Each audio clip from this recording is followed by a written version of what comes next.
안녕하세요. 백목사의 세상 읽기. 이번 시간은 4.15 부정선거 비밀이 드러나다. 이 책에 대한 소개를 하겠습니다. 자, 이 책 소개인데요. 국내에서 정치, 선거에 관한 겁니다. 4.15 부정선거 비밀이 드러나다는 대한민국 유권자가 반드시 읽어야 할 현대판 징비록이다. 임진왜란 발생 1년 뒤 한양을 되찾았을 때 거리에는 시체 썩은 냄새가 진동했다는 등 참혹한 경험담을 유성룡은 겪은 그대로 기록했다. 후손들이 마음에 담아 다시는 이런 일이 일어나지 않도록 하기 위함이었다. 우리는 정가 10범을 만나면 반드시 범죄를 다르시 저지를 것으로 예상하고 대비해야 한다. 문재인 정권과 주사파 세력은 부정선거 전과가 많다. 문재인 정권은 2017년 5월 대선 때 드루킹 댓글 조작을 통해 광범위한 부정선거를 자행했고 2018년 6월 지방선거 때에는 송철을 당선시키기 위해 청와대 주도로 정치 공작을 했다. 2018년 6월 지방선거는 하루 전날 미북 정상회담을 개최하도록 해 여당이 압승을 거두는 등 갖가지 방식으로 선거 부정을 저질렀다. 그러면 문 정권이 주도하는 내년 대선은 안녕할까? 더욱이 이재명 더불어민주당 대통령 후보는 통진당 당권파인 경기동부연합과 연합되어 있다. 통진당 당권파 경기동부연합이 어떤 조직인가? 이석기가 주도하는 경기동부연합은 2012년 4월 통진당 비례대표를 선출하는 과정에서 이석기를 당선시키기 위해 극심한 부정투표를 자행하여 5명이나 구속된 바가 있다. 과연 내년 대선에서는 부정선거 망령이 대선하지 않을까? 저자는 석동현 변호사의 추천으로 인천 연수구 을검증기일과 재검표에서 참관하여 4.15 부정선거의 증거들을 목격했고 진실을 은폐하려는 선거관리위원회 당국과 대부분 판사들의 행태를 보았다. 이 책은 그동안 백가쟁명시로 제기된 4.15 부정선거 의혹과 증거들을 확실한 사실 위주로 정리 기술하였고 명백한 증거들을 중심으로 일반 독자들이 쉽게 이해할 수 있도록 안내하고 있다. 이 책이 내년 대선을 공명한 선거로 이끄는 마침판 역할을 했으면 한다. 유권자만이 위기에 처한 대한민국을 살릴 수 있다. 이 저자는요, 김영철인데요.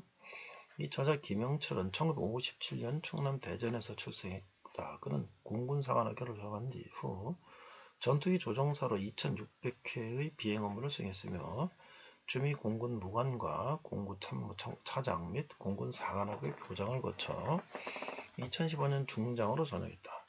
대한민국 수호 예비역 장성단 공동대표를 역임했고 현재는 자유수 포럼 공동대표로 활동하고 있다. 저자는 애국활동을 통해 현재 대한민국이 처해 있는 체제 위기 상황을 절감하게 되었고 이를 어떻게든 국민들에게 알려야겠다는 일념으로 자유수 포럼의 뉴코리아 TV를 운영하고 있다. 저자는 특히 석동현 변호사의 추천으로 인천 연수구을 검증기일과 재검표에 참관하여 4.15 부정선거의 증거물을 목격했고 진실을 은폐하려는 선거관리위원회 당국과 대법관들의 행태를 보면서 더 이상 자유민주주의 체제가 작동하지 않는 암울한 현실을 목도하였다. 2022년 대선이야말로 대한민국의 자유민주주의 체제가 죽느냐 사느냐의 갈림길이다. 저자는 내년 대선에서 부정선거를 막는 길만이 대한민국을 보존하는 길임을 깨닫고 국민들에게 이 위험성을 알리기 위해서 이 책을 저술하였다. 자, 이 목차를 보면요. 제1장은 지금 세상에 부정선거가 어디 있어? 하시는 분들께 부정선거를 외면한 사람들, 세계 도처에서 일어나고 있는 부정선거 사례들, 대한민국 현행 선거 시스템, 부정선거 시스템의 실체. 자, 2장에서는 4.15 총선에서 나타난 부정선거의 의혹들, 출구조사의 놀라운 적중률, 4.15 총선 결과에 나타난 통계적 변칙, QR코드 사용에 집착하는 중앙선거관리위원회, 사전투표소 CCTV를 가리도록 지시한 중앙선거관리위원회, 임시선거사무소의 비밀. 3장에서는요, 재검표에서 밝혀진 부정선거의 증거들, 지역교 투표지와 비례대표 투표지가 중첩 인쇄된 배치립 투표지, 사전투표지 측면에 나타난 이발이 흔적, 한쪽으로 치우친 사전투표지, 정교규격 투표용지보다 무거운 투표지, 그 밖에 부정선거 증거들. 4장에서는요. 10가지만 바꾸면 선거가 바뀌고 나라가 바뀝니다. 1.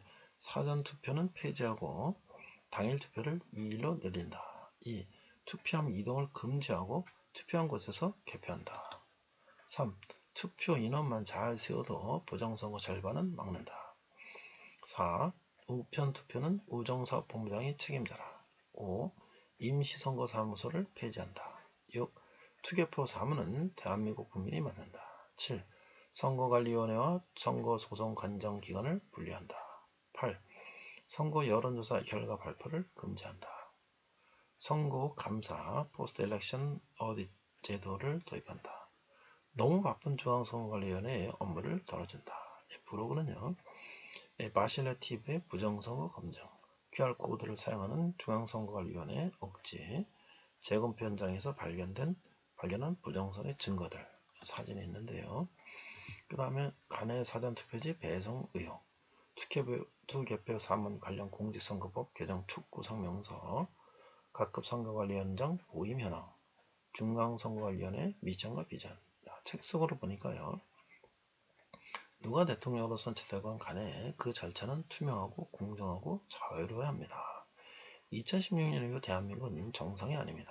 정상에서 벗어나도 너무 벗어나 있습니다. 언론은 국정농단과 적폐 청사를 쏟아냈고 성난 시민들은 촛불을 들었습니다. 그로 인해 2017년 박근혜 대통령 탄핵을 당했고 문재인은 대통령에 당선됐습니다. 그 2018년 6월 13일 지방선거에서 더불어민주당은 싹쓸이 수준의 승리를 했고 2020년 4.15 총선에서도 더불어민주당과 더불어시민당은 과반을 훨씬 상회하는 180석이라는 경이로운 압승을 거뒀습니다. 그런데 문재인이 만들어진 한 번도 경험하지 못한 나라에 살게 된 국민은 촛불을 높이 들었던 자신 행동을 후회하고 있습니다.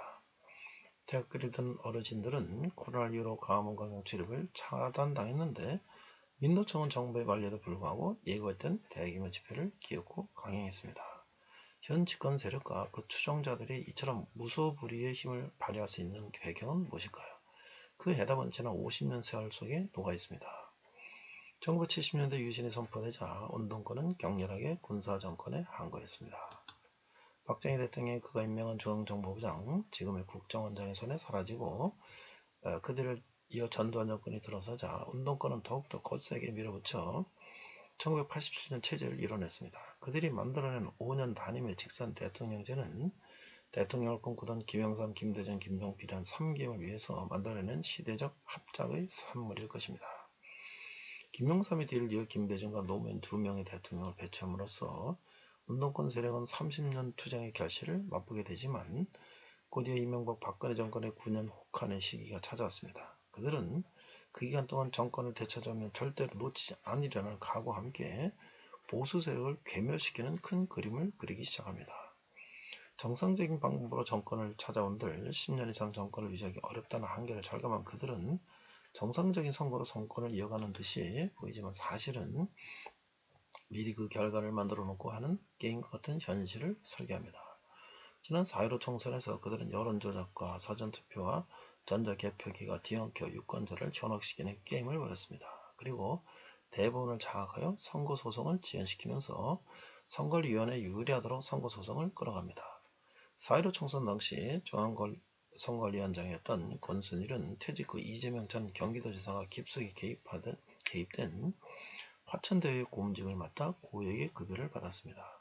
권순일은 당선 무효소송에서 이재명을 기소시켜준 대법관이었습니다. 4.15 총선은 현 집권 세력과 중앙선거위원회와 대법원이 공모한 끔찍한 범죄입니다. 부정선거를 통한 장기 집권의 마지막 활용 점정은 언론을 장악해서 집권 세력에게 유리한 것만 보도하게 하는 것입니다. 이명박 박근혜 대통령에게 정권을 빼앗겼던 운동권 세력들이 5년이라는 시련의 세월을 겪으면서 이런 계획을 세워서 실천에 옮기지 않았다면 그들은 바보였거나 얼치기 우파 인사들보다 더 무능한 사람들이었을 것입니다. 이명박 정부 때의 미국산 쇠고기 광우병 파동과 박근혜 정부 때의 세월호 사건은 소수 좌익 좌경분자의 선동이 대규모 군중 동원으로 이어진 민중 봉기의 시험이 되었습니다. 이 시험의 성과가 입증되자 대통령을 탄핵시켜서 정권을 되찾았고 이제 영구집권으로 향하는 문을 열려고 하고 있습니다. 이것은 총 대신 표, 발럿을 이용한 헌법을 가장한 쿠데타입니다. 그래서 혹자는 2022년 대통령 선거가 대한민국에서의 마지막 대통령 선거가 될 것이라고 예측하고 있습니다. 2022년 대통령 선거를 눈앞에 두고 있습니다. 누가 대통령으로 선출되는 간에 그 절차는 투명하고 공정하고 자유로워야 합니다. 선거는 자유민주주의 국가에서 국민이 주권을 행사하는 가장 중요한 국가 의사결정 과정이기 때문입니다. 자유대한민국을 지켜주는 마지막 두 가지를 꼽으라면 단연 국가안보와 민주적인 선거가 될 것입니다. 선거를 관리하는 공무원들이 이 선거에 관한 모든 것을 결정하고 재단할 수 있다면 그것은 군인이 총구를 돌려서 쿠데타를 일으키는 것과 조금도 다를 바가 없습니다. 4.15 총선의 부정선거 전모가 밝혀지고 다가오는 2022년 대통령 선거가 공정하고 투명하며 자유로운 가운데 절망에 빠진 대한민국을 올바른 방향으로 이끌 훌륭한 지도자를 뽑는 구구의 계기가 되기를 소망하면서 이 책을 국민 여러분께 바칩니다. 이거는 이제 2022년 대선 전에 쓴 책이죠. 이상 백목사의 세상 읽기였습니다. 이게 출판사 서평에 나와 있어요. 보니까 의혹을 음모론이라 비난하고 공격해왔던 정치인들의 오피니언, 리더들에게 이 책을 권합니다. 자, 김영철 장군을 처음 알게 된 것은 사전투표에 사용되는 QR코드를 설명하는 어느 한 유튜브 방송을 통해서였다. 생산 주제를 싣고 논리정연하게 다른 동영상이라 여러 지인들에게 공유했었다. 근데 그 몇 달 뒤에 석패청산이라는 이름의 수사와 재판으로 모진 고초를 겪고 있는 고령의 전직 국방부 장관을 위로하는 조처는 어느 자리에서 김 장군을 발견하고 깜짝 놀랐던 기억이 생생하다. 나중에 지인들로부터 전해듣기로는 전투기 조종사 출신으로 공군사관학교 교장을 끝으로 예편한 후 낙향에서 조용히 생활하던 중에 가까운 전후 이재수 장군의 안타까운 죽음을 접하고 일선으로 다시 나오게 되었다고 한다.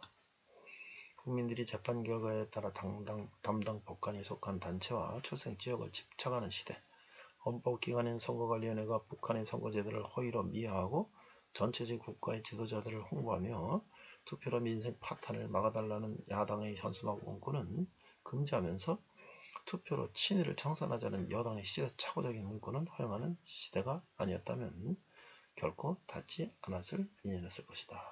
지금 이 시대는 훗날 역사에 어떻게 기록될까?